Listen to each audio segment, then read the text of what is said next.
Hello everyone, welcome to my channel horror space.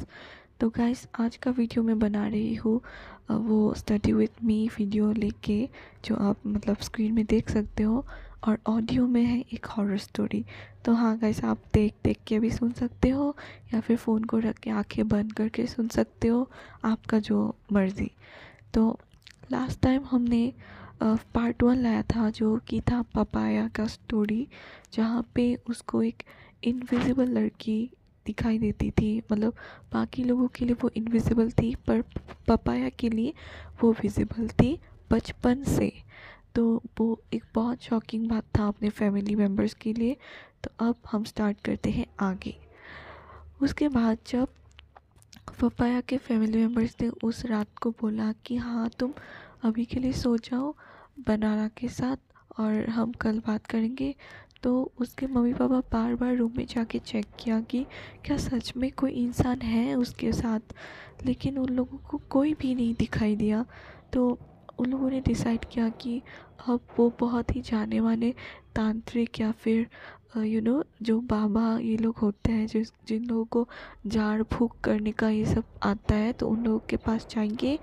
Also वो लोग ने बहुत एक अच्छा चीज़ सोचा कि वो लोग एक बार साइकोलॉजिस्ट या फिर साइकाइट्रिस्ट के पास भी जाएंगे, ताकि कौन सा प्रॉब्लम हो रहा है, ये कुछ मेंटल इशू है या फिर कुछ सच में एक एंटिटी है। क्योंकि इतना ही कंफ्यूजिंग सिचुएशन बन गया था उस टाइम पे, तो कुछ बोल नहीं सकते थे। तो इसलिए वो लोग ने पहले तो बाबा बाबा लोगों के पास गए, और फिर उन लोगों ने बोला कि हाँ, एक स्पिरिट सच में है जो आपकी बेटी के साथ जुड़ा हुआ है पिछले जन्म से ही। तो ऐसा बोला, दो बाबा जी ने बोला ऐसा सेम सेम बात, और दोनों का कुछ रिलेशन नहीं था, बहुत दूर दूर से थे, और दोनों ने सेम बात बोला। और जब उसको साइकोलॉजिस्ट और साइकाइट्रिस्ट के पास ले गए, तो उन लोगों ने बोला कि हाँ, उसका थोड़ा सा मेंटल इशू है, और ये बोल सकते हैं कि उसका ये एक इमेजिनरी फ्रेंड है, पर कंफर्म नहीं है ये। तो दोनों तरफ ये ऐसा हो रहा था कि एक्चुअल प्रॉब्लम क्या है समझ में नहीं आ रहा था। तो फिर क्या होता है, जब टाइम बीतता है और बनाना का पपाया का कुछ भी चेंज नहीं आता, वो हर वक्त बनाना के बारे में बात करती रहती है, और बोलती रहती है कि वही उसका बेस्ट फ्रेंड है ये सब। तो उसने मम्मी पापा ने डिसाइड किया कि ठीक है, तो वो लोग क्या करेंगे, उसको अच्छे से पंडित के पास दिखाएंगे पहले तो, और अगर कोई स्पिरिट है भी तो उसको दूर करेंगे। तो फिर उन्होंने बिल्कुल वैसा ही किया, और लग के अपने काम पे उस स्पिरिट को हटाने की। फिर जब उन्होंने पपाया को ले जाने की कोशिश की, तो पपाया बिल्कुल भी राज़ी नहीं थी इस बात से कि उसको जाना पड़ेगा, और ये सब दिखाना पड़ेगा, बाबा जी के पास जाना पड़ेगा। क्योंकि उसका एक डर सा भी था कि वो उसको दिखता है, बनाना दिखती है पपाया को, लेकिन उसको ये भी पता था कि और किसी को भी नहीं दिखती है।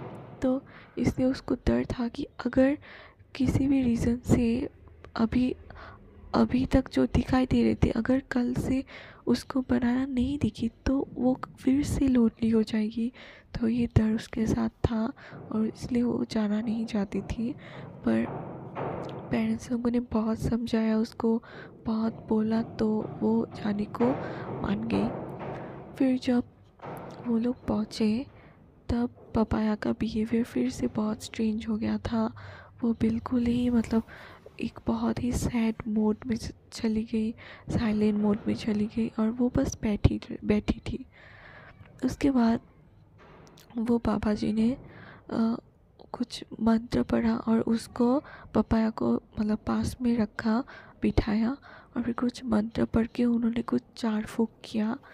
तो अचानक से पपाया के अंदर से एक बहुत ही अलग आवाज़ आता है, जो कि एक बहुत ही बहुत ही ओल्ड लेडी का आवाज़ होता है। मतलब पता चलता है ना वो यंग है या ओल्ड। बहुत तो ओल्ड नहीं, पर 60s 70s ऐसा, या फिर 80s कह लो, ऐसा टाइप का आवाज़ आता है वुमेन का। और वो बोलती है कि तुम कुछ भी कर लो, मुझे मुझे इस बच्चे की शरीर से अलग नहीं कर सकते हो, और मैं इसको कुछ हार्म नहीं करूँगी, लेकिन ये मेरी दोस्त है और दोस्त ही रहेगी, ऐसा बोला। और फिर जब ये ऐसा सुना, उसके फैमिली मेम्बर्स ने भी सुना, तो वो सब लोग बहुत ही डर गए थे।